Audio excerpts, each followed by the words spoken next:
Salomon préfigure le Seigneur Jésus couronné comme roi après sa victoire au calvaire et son ascension. Le Seigneur assis à la droite de la majesté divine après qu'il a fait la purification de nos péchés. Hébreux 1:3.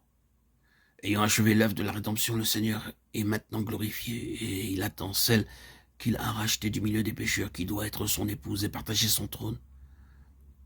Celle qu'il a retirée du bourbier fangeux et élève jusqu'à lui pour qu'elle hérite avec lui du trône de gloire. 1 Samuel 2:8. Ce cantique des cantiques, chapitre 1:1, est essentiellement celui de Salomon, parce qu'il est celui du céleste époux, de l'âme rachetée, membre de l'épouse. Mais c'est aussi le cantique de celle qui a été rachetée, puisqu'il est celui de l'époux, que son cœur bat à l'unisson du sien, et que tout ce qu'elle a vient de lui, par le Saint-Esprit.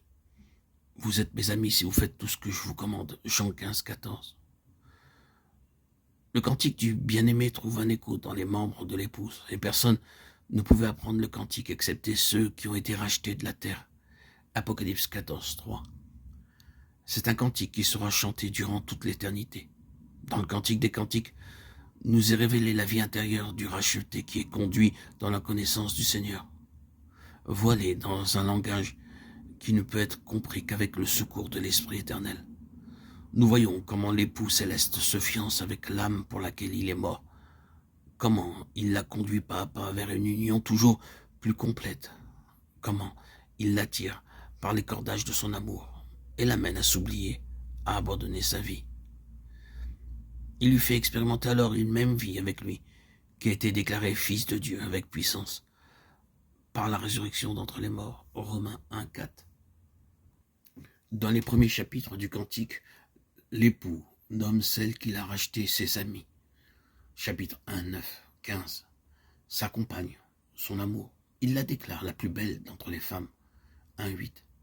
Il la nomme son amie, sa colombe, parce que le Saint-Esprit demeure en elle. Mais il ne lui donne pas encore le nom d'épouse. Ceci marque le premier degré d'une vie donnée. Ce degré d'amitié implique l'obéissance à la volonté du Seigneur, la loyauté à son service. Relation bénie et très précieuse, fort éloignée cependant de l'union qu'il souhaite. Vous êtes mes amis si vous faites tout ce que je vous commande.